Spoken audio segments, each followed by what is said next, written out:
Good morning.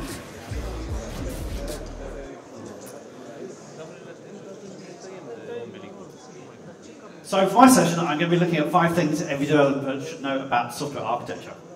So picture the scene. You're at work, you're designing some software, you are drawing some pictures on a whiteboard. These are the 2 questions you need to ask yourself.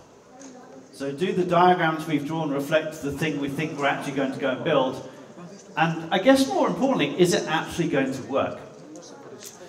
So thing number 1 that we're going to talk about this morning, software architecture is not about big design up front. This is probably the biggest myth I see around software architecture as a thing that we do as software developers. Now historically there has been a tendency towards big design up front. Where did this come from? We all know where this comes from. It's the whole waterfall thing.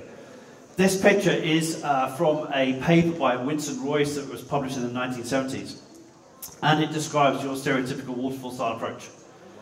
If you read a little bit further in this same paper, the author actually says this: I believe in this concept, but it's a dumb idea, don't do it. It's risky and it invites failure. So what's really funny is in this paper in the 1970s, Winston Royce is actually talking about things like agile and iterative development as we know them today. So of course 2001 comes on, and the Agile Manifesto is created and born, and on the face of it, the Agile Manifesto seems to flip everything on its head, and it says we value responding to change over following a plan. This does not mean don't do planning, don't do design, but that's the unfortunate misinterpretation of these words. So it's unfortunate, as an industry, we jumped from basically doing everything to doing nothing. And a lot of people say, no, this is a straw man, you're making this up. I genuinely visited teams who said, we don't do any upfront design. And I asked them why, and they say, because we do extreme programming instead. We have conversations with customers and users, and we go back to our office and we start writing code. So my response is, how is this working out for you? And they say, poorly. That's why you're here. There's a great quote I like to use here that summarizes exactly what I've seen in the past 20 years. Big design up front is dumb, agreed. Doing no design up front is even dumber. We flip-flopped from one extreme to the complete polar opposite. You'll see a lot of people say this: the act of planning is more important than the plan. This comes back to what Venkat was saying. We have to make sure we understand the problem we're trying to solve here. So I live in Jersey and Channel Islands. I needed to get to Bucharest. I could just wing it and hope I get here in time for my keynote, or I could put some plans in place. There are some major decisions I need to make. When am I flying from Jersey to London, London to Bucharest? Once those flights are kind of booked, the rest of the plan needs to form around those significant pillars, essentially. How I get from Bucharest airport to here, bunch of options. Train, tram, bus, taxi, Uber, Bolt, who knows? I might change that on the fly. So how much upfront design should we do? How much planning should we do? Waterfall says do all of it. Agile approaches, when taken at face value, this is not actually what they say, of course, when taken at face value, kind of say do nothing. So how do we answer this question? This is the really tricky question lots of people are trying to answer these days. Sometimes you know what you're doing and sometimes you don't.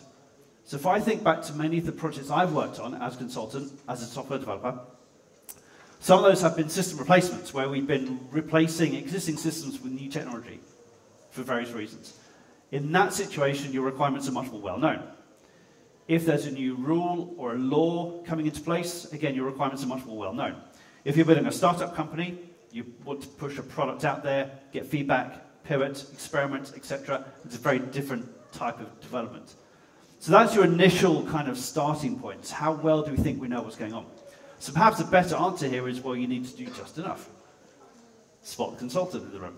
Right, this is a great answer, but it's completely useless because there's no way to quantify this. There's a great blog post on this topic called Evolutionary Design Beginning with a Primitive Whole by Josh Kirievsky. And this is the thing we've seen 1,000 times before at 1,000 conferences that preceded this. It's the start with something simple and iterate. Minimum viable product, add iterations, add features. So in this case, you want to build a great sounding guitar, and you want to do it in chunks. You start with this thing here, which sounds horrendous, and then you add more strings, holes, etc. And again, we've seen this a million times. You've got the Spotify one, which goes from the skateboards to the car magically. The thing nobody talks about is how do you get to version 1? How do you put a sufficient, decent starting point in place that gives you the basis and the foundations on which you can iterate and add features in the future? When you're at the end, after your 2-year journey, you know the steps you've gone through. At the start, at day 0 of your thing you're building, you have no idea which way you're going. So for me, this is about putting a starting point in place. What sort of things are we trying to decide? For me, this is where we talk about architecture. VDBUH has a great definition of architecture, and he says this: architecture represents the significant decisions where significance is measured by cost of change. I really like this as a way to think about what's architectural in nature. So there are some things that become baked into your code base that become hard to change later. Choice of programming language. Once you have a bunch of Java code, you have a bunch of Java code. You can't just magically refactor it in your IDE, turn it into C# or Ruby or something. The frameworks and the APIs and the technologies that become baked into your code base become hard to change later. The structure of your programs become hard to change later. If you're doing ports and adapters, clean architecture, package by layer, package by feature, once that structure has evolved around your code, that structure is hard to change. Monoliths versus microservices is hard to go from one world to the other. The way you're storing data, the way you're retrieving data, all of those things are hard to change later.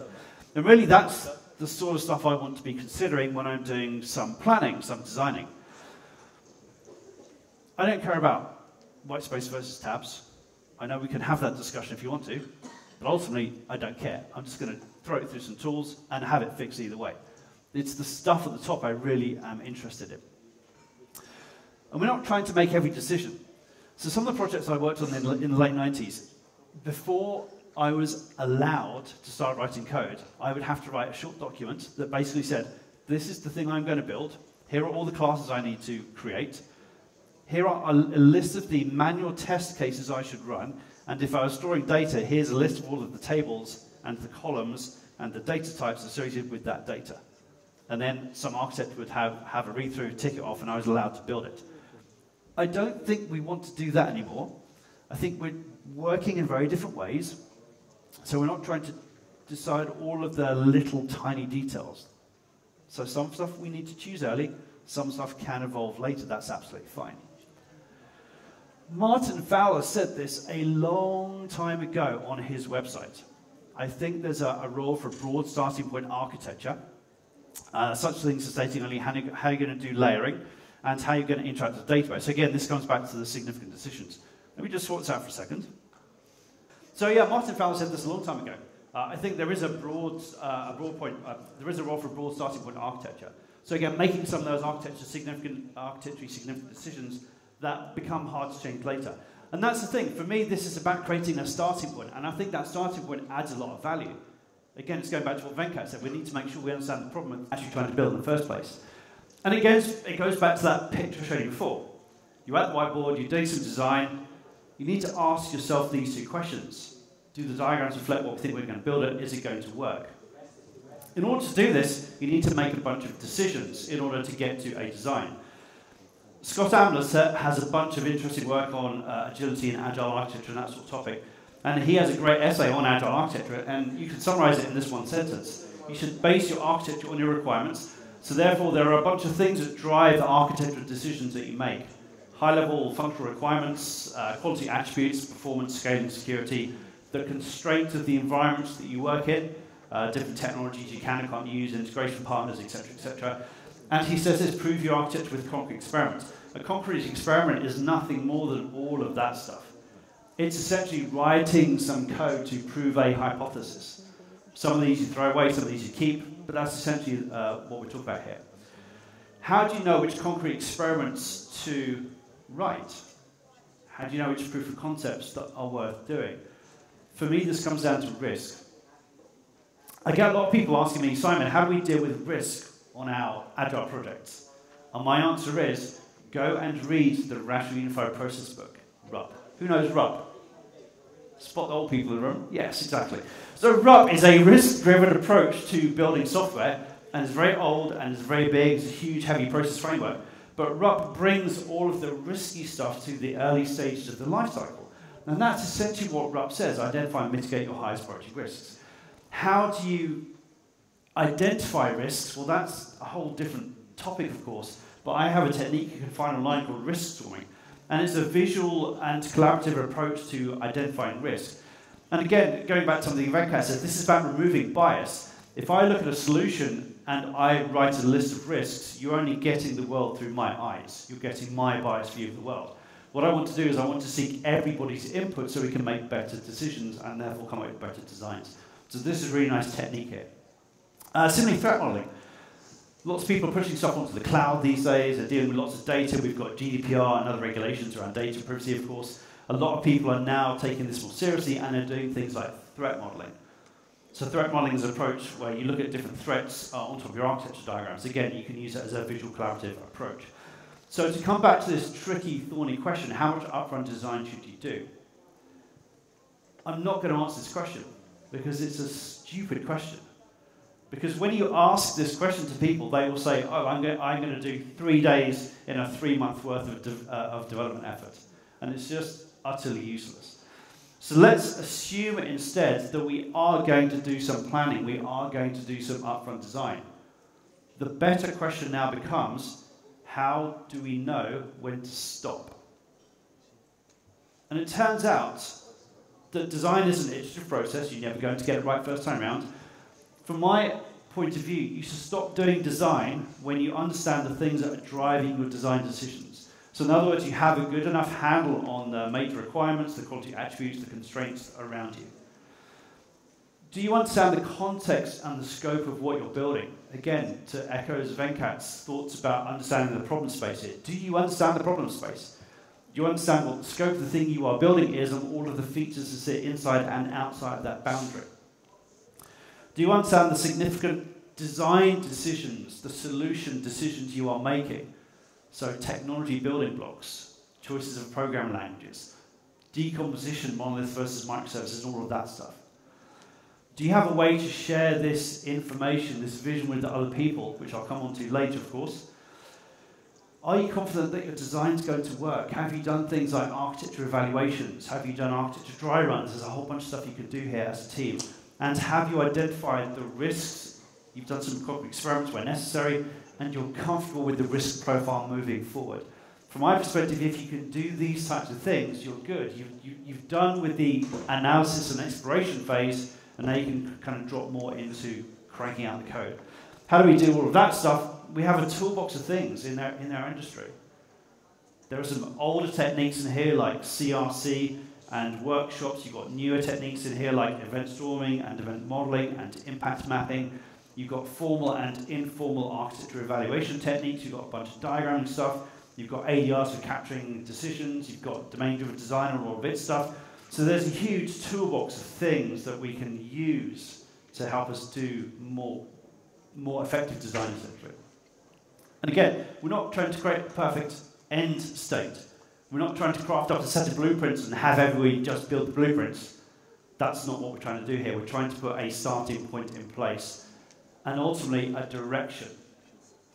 And I'm happy for that direction to change as we learn, as we get feedback, as we deliver, as we experiment. But any changes in direction that we make as a team should be done for justified reasons. So just to be completely clear here, so there's no misunderstanding, I'm advocating teams do some degree of upfront design, some degree of upfront planning. We're not trying to decide everything, but we do need to appreciate that there will be some discovery and learning as we progress. We will get feedback, and we do need to change direction potentially. So that's why I'm going to also say we are going to need to do evolutionary design as well. So this is a kind of blended approach to what we might have seen in the past. So that's thing one. Architecture is not about big upfront design. It's about this stuff. It's about putting some starting points in place. Number two, every team needs technical leadership. Now, over the past couple of decades, I've seen lots of people online say things like this: software development teams don't need architects. And this has been a backlash against our friends, the Ivory Tower and Astronaut architects. You know who these people are. I agree, it's funny, I agree with these words. I don't agree with why they've been said. In other words, I don't agree with the whole backlash thing, but I do agree with these words as written. Why? Because you don't need to be called a software architect. That's the difference. So let's reframe this. I think all teams, all software development teams need technical leadership. You don't need to be called an architect to do that role. And in fact, many organizations don't have architects anymore. They might have tech leads, or principal engineers, or staff engineers, or senior engineers. But at some point, collaboratively, there is some degree of technical leadership taking place in that team. It just might not be done by architects. What happens if you don't have anybody doing this stuff? You get an utter mess. Big balls of mud and spaghetti code systems. Who's working on these? No, please don't tell me. Inconsistent approaches to solving the same problems, multiple logging frameworks in the same app, multiple database access frameworks in the same app. You get quality attributes being ignored, like performance and scaling and security being ignored. Just a complete mess. How do we solve these things? Well, we put some structure into place. And this is why I talk about the software architecture thing as a role. So technical leadership as a function of the team, for me, takes care of fixing all that chaotic stuff. So what does the software architecture role include? Well, inherently it's about leadership. It's about technical leadership. It's about looking after and managing the architectural drivers, trying to figure out the things that are driving the architectural decisions you're making as a team. It's about designing software. That's where all the fun, creative stuff lies, of course. It's about looking after and managing technical risks. That's the thing I don't see teams doing particularly well. Of course, this is about continuous technical leadership, echoing again all the stuff Venkat talked about. And there's something about quality assurance in here. This is not necessarily doing code reviews and peer reviewing what people are doing, but put it this way. Imagine we as a team are coming up with a set of architectural principles that we want to follow. So code structure, how we're going to do security or logging or error handling. Let's make sure that all the developers on the team are following these principles. Let's make sure they are building code in a way that complements the principles, not competing against them. So for me, it's a lot around consistency here. And this applies to all teams. All teams need technical leadership. If I'm a one-person team at home building a startup, I need technical leadership. I need to set my own direction. If we are one huge team co-located all around the world, we also need technical leadership. But we're going to need technical leadership in very different quantities. I might need a teeny bit, you might need a lot. Hopefully we won't get to the point where we've got 7,000 engineers and 50 architects. Oh boy. So that's thing number 2. All teams need technical leadership, and software architecture is inherently about technical leadership. Thing 3, the software architect's role is about coding, coaching, and collaboration. Quick story for you. So I used to work in London, mostly for consulting companies building stuff with and for our customers, most of whom were banks in the City of London. I was also privileged to be part of the small team of people who would interview other people to come and work with us. So I would do interviews for Java developers mostly and architects. And I did this architecture interview one day, and this guy came through a door, and he sat down and said, "Hi, nice to meet you. So tell me about your role. What do you do?" And he said, "Hi, I'm a solution architect, and I work for one of the big top 4 consulting firms. I'll let you guess which one you think it is." And I said, "Nice, explain your role." And he said this: "I go to our customers, I have workshops with them, we have conversations, I gather data, I go back to my office, I work through all of this information, and I put together a software architecture document detailing my design. And then I give it to a team of our developers, and they build it for me." And he stopped talking. And I was expecting him to say, "And I also do some of the development and coding," and he didn't say any of that. So I said, "Well, what happens next? Like, do you go on vacation? Like, what happens next?" And he said, "I go and do the same thing I just told you for a different client." So I'm like, hang on a second, something smells fishy about this whole situation. So you're telling me you are not part of the team of developers who are building the thing that you have designed? And he said, "Correct." Right? What happens if the developers need to ask you questions about the thing you have specified and designed? And he said, "Well, I'm busy, but they can email me." Right? I said, "Well, what happens if they find something that cannot be implemented?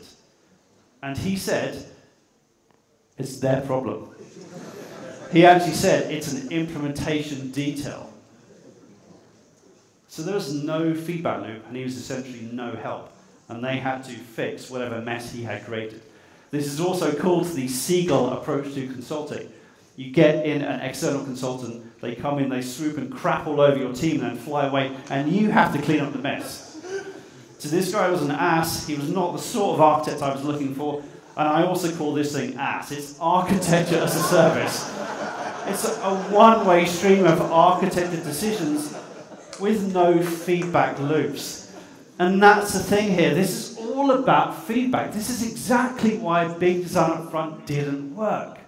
There was no feedback loops. So when I'm looking to interview and hire architects, I want them to be involved in the build.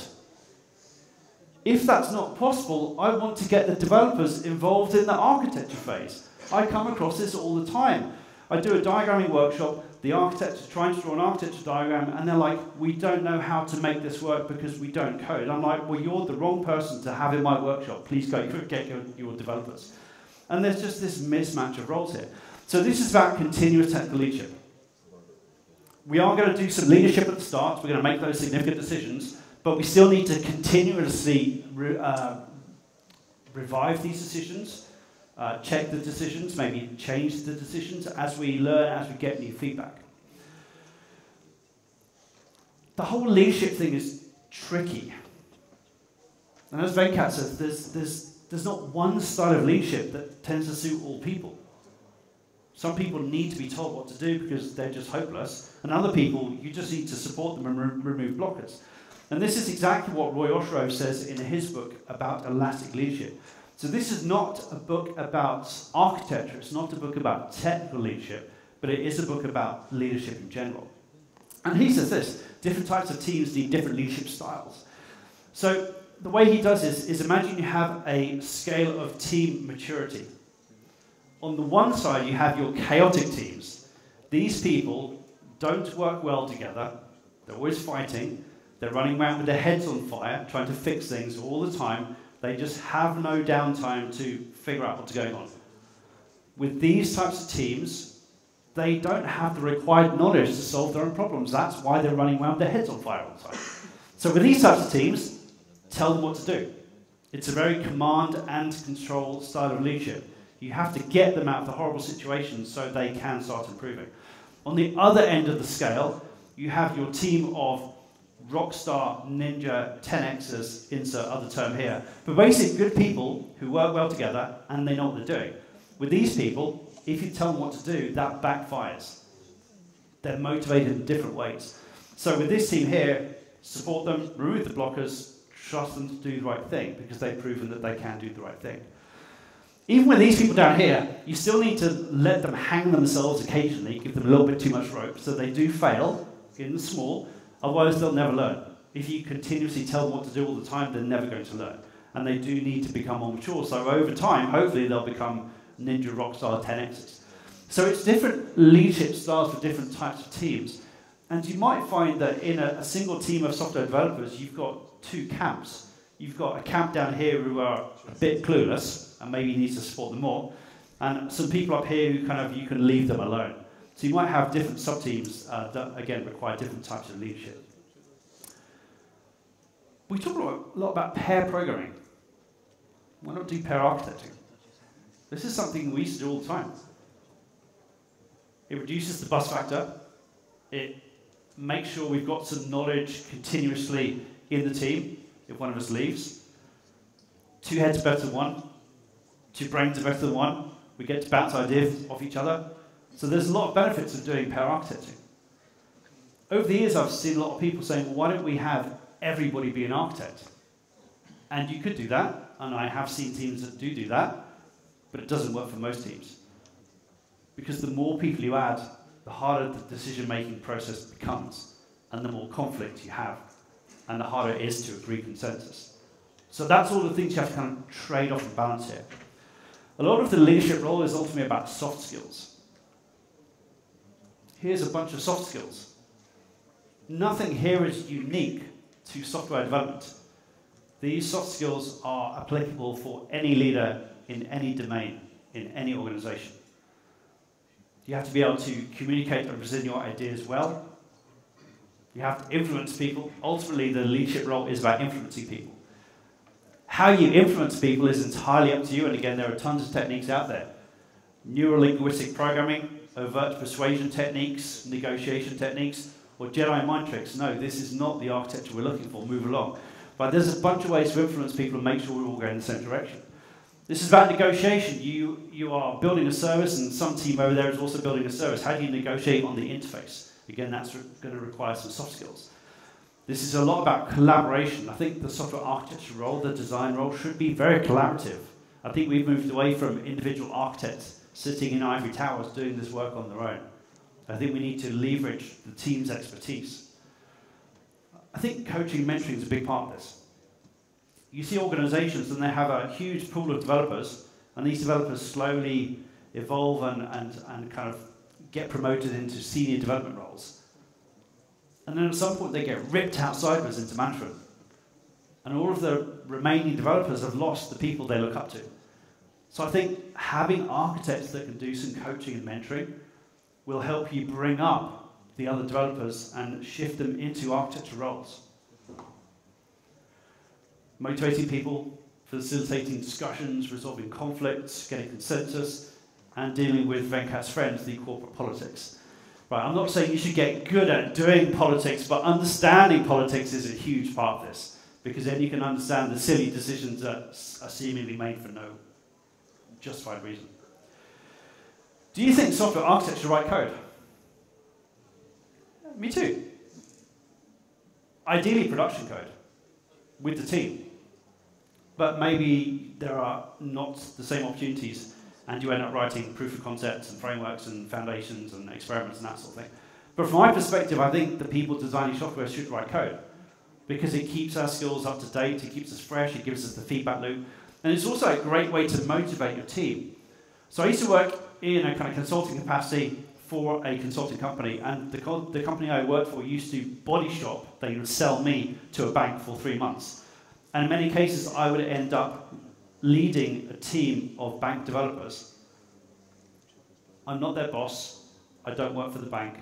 I don't give these developers their pay rises. I don't do their annual salary reviews, etc., etc. But somehow I need to get a bunch of developers who I'm not their boss to go in a direction I want them to. The easiest way for me to do that is to be a programmer. If I'm at the same level as them, having the same conversations as them, it's a much easier place to motivate and influence that team from. Which brings me to this. Most good architects I know happen to be good software developers. This doesn't mean you need to be the best developer, the best coder on the team, but generally speaking, most architects happen to be good software developers and have come from a good software development background. And it turns out this is crucial, because when you're designing software, you're making decisions, and every decision has a set of trade-offs. Do we use struts or something more modern? Right, there's a trade-off there. We know struts, but actually it's full of security problems. Did you mention that? No. That might have done it for them. It's old and it's full of security issues. So when you're making decisions, again, you're drawing your architecture diagrams, you're at the whiteboard, you're doing some hopefully collaborative design. Do the diagrams reflect what we think we're going to build? Is it going to work? In order to draw these diagrams, to make these design decisions, you need to understand technology, and you need to therefore assess trade-offs. So the software architecture role is multifaceted. It requires a bunch of good technical skills, a bunch of good breadth of understanding around design patterns and architecture patterns and ways to solve performance issues and scaling issues and security issues, along with the soft skills as well. The technical thing here is interesting. So most developers tend to be good in one thing. So front-end development, or Java development, or database development. It's very rare to find a developer who knows front-end, back-end, and databases well enough. We might call these things full-stack developers, but I hate the term. I think we need to lean more on specialists in our teams. Specialists have specialisms, they have expertise, and we need to make sure we bring these characters together to get the best out of the technologies that we're using. So once you consider you might have a front-end expert, a server-side expert, and a database expert, maybe your architecture role is those three people collaboratively working together. So you're sharing the role, but you're able to have discussions that affect the entirety of the code base. So again, that's something else to consider here. Number 4, you don't need to use UML. Oh wow. So who uses UML here then? I'm guessing pretty much nobody, given that reaction. Yeah, a few people. Whenever I ask this question, in most countries, it's optimistically 1 out of 10 people. And when you drill into like which parts of UML are you using, it's class diagrams and sequence diagrams, and that's it. No one knows anything about the other 16 or so diagram types in UML. It's interesting to note that this does vary by country. If you go to Germany, it might be 2 out of 10. Right, and I don't see this as a bad thing. This is just a consequence, a side effect maybe, of how the education system works. It's a bit more formal. It also varies city to city. So if you go to Amsterdam, 1 out of 10. If you hop on the train and go to Eindhoven, 2 out of 10. Why Eindhoven? Because there's this little pocket of tech companies doing hardware, firmware, embedded stuff. And because that's a bit more complicated, a bit more formalized, I think there's a bit more use of things like formal notations in that particular environment. But actually, in most cases, this is 0. So not many teams are using UML these days. Why? I've heard all the reasons. Like literally, these things have all been said to my face at some point. Most of these are utter rubbish. So I did a workshop for a team, and they said, if you use UML here, you'll be seen as old. I was the oldest person in the room, by the way. Hence the rough comment. And then someone else said, oh yes, and old-fashioned. Great. The tooling sucks. UML tooling has historically been terrible. Who remembers rational rows? Yellow boxes with a pink or purple border. Who thought that looked nice? And Plant UML replicates that look and feel. Why? It's not expected in Agile. So when people went Agile, they threw away big design up front. Many people coupled UML to big design up front, and they threw both away. There's nothing in UML that says you can't do it with Agile ways of working. It's just a notation. It's a bunch of ways to draw some pictures, essentially. And the values in the conversation, this drives me potty. Like, we don't need good diagrams because the values in the conversation. We draw some whiteboard diagrams and the value's not in the diagrams, it's in the conversation we have around the diagrams. Well, guess what? If your diagrams are crap, your conversation's also crap. Right? You're missing the point. Same thing as Venkat. I've seen people talking about a box on a diagram and they'll think it has a completely different meaning because they've never actually figured out what that box represents. This guy has a YouTube video and he says it's a very elaborate waste of time. Bit harsh. So what's his suggestion? He says just use a whiteboard. Yay. I run workshops all around the world about architecture diagramming, and we ask people to just use a whiteboard. And I know how badly this works. You get diagrams like this. This is boxes and no lines. You have this one, which is my legitimate all-time favorite. Where's my thing? That's like London Heathrow or Frankfurt Airport. Or maybe Schiphol. From there you can go to lots of places. UI upside down, utter mess in the middle.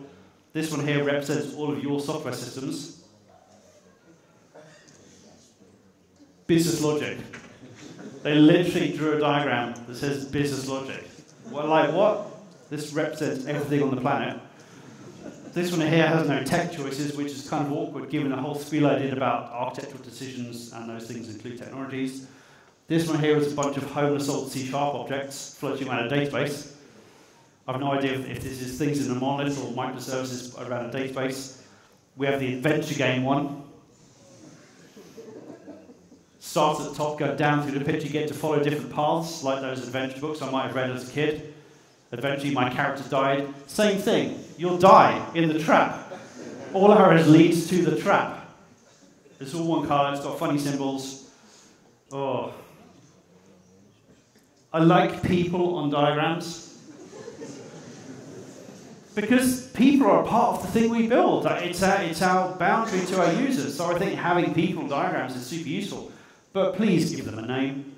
Otherwise they're just like stormtroopers, faceless clones attacking this reporting service. And ultimately, yeah. Honestly, I have gigabytes and gigabytes of photos like this. And one of the things people used to ask me before COVID is this a tooling issue? If you let people use their laptops, do you get better pictures? My gut feel said no. This is something much more fundamental. And then COVID hit, and I did a version of this workshop with Miro, and guess what? I got the same horrible diagrams in Miro. So this is definitely not a tooling thing. And if you go to Google and you do a search for architecture diagram, you get all sorts of stuff. And these look nice, so they're all like corporate color schemes and gradient shading and nice rounded borders and stuff.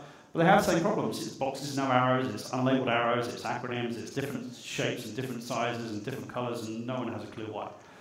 So to come back to those questions again, you're at the whiteboard drawing some diagrams to showcase your architecture. If you can't draw diagrams, well, you can't answer that first question at all. That's it, just stuck. The value is in the conversation. It only works if you can have a reasonable conversation about the thing you've drawn on your diagram. So from that point of view, teams need a ubiquitous language. And I'm not talking about a domain-driven design ubiquitous language. Well, that's something completely different. But the same thing applies for us as software developers. As a bunch of developers, we need a way to describe architectural building blocks so we can have conversations. And when I draw a box and I say this is an API endpoint, you know it's an API endpoint. And there's absolutely no confusion. So this is where my C4 model for visualizing software architecture comes into play. If you've not seen this before, it's essentially a hierarchical set of architecture diagrams that you can use to tell different stories to different audiences. There are 4 of them, named after the diagram types. I'm going to say this again, I do not, please do not, ever feel you have to use all 4 levels. Levels 1 and 2 are sufficient for most people. The other 2 levels there, if you want more detail. The concept here of diagrams is maps.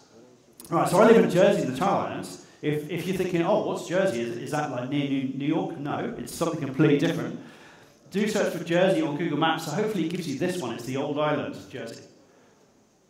Google Maps kind of zooms straight in and shows you what's in Jersey. If you've never heard of Jersey before, this is too much detail too quickly.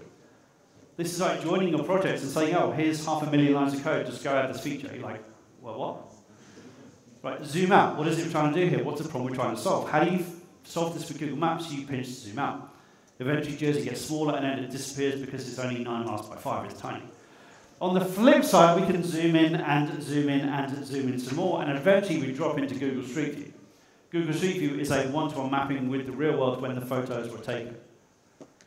Fun story for you. I went surfing 2 weeks ago. I'm done surfing. I'm standing by my car, basically naked with a towel around me, and the Google car went past. So that's going to be awkward.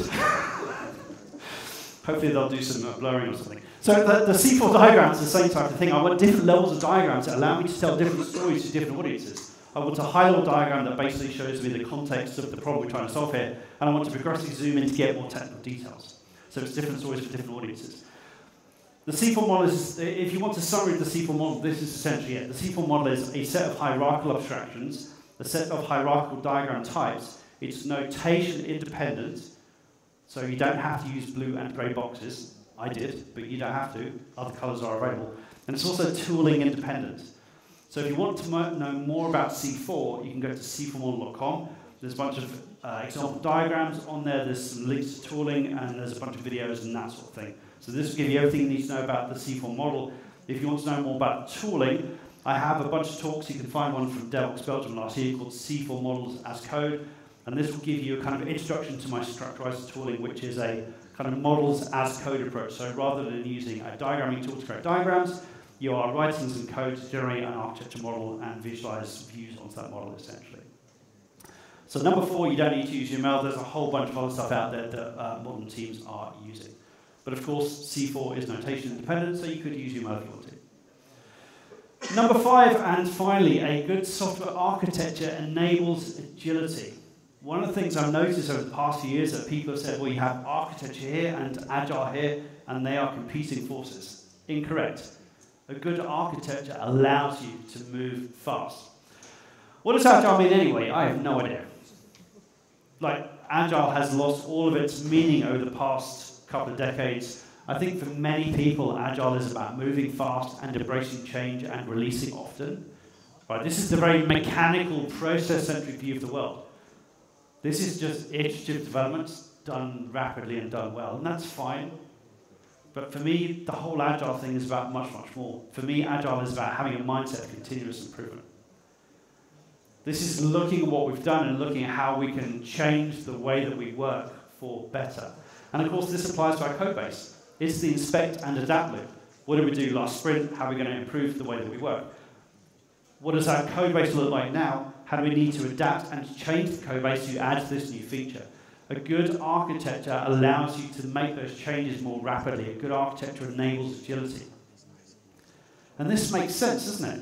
If you ever worked on those horrible big balls of mud that I think you were working on, I'm joking, adding a feature is hard work.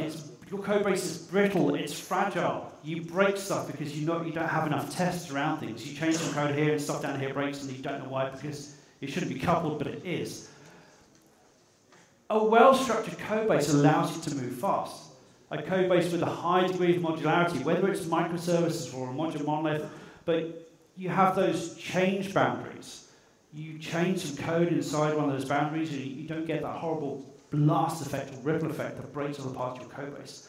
So for me, a good, well-structured code base allows you to move fast. It gives you agility. You don't get this for free. You have to put some thinking in. You have to put some planning in, some design in. George Fairbanks has a great book on architecture, and he says this: a good architecture rarely happens through architecture in different design. This is jumping on a solution because that's what we've always done, struts, or because of hype and trend and fashion. And I see lots of people doing things like jumping on microservices architectures or serverless architectures with things like lambdas because they went to a conference and it sounds cool. That's not the way to design software, folks. I see lots of people who have gone from this world. We have a 10-year-old legacy Java application which is horrible and hard to change. So what we need to do is rewrite it as a set of microservices. There are benefits to both approaches.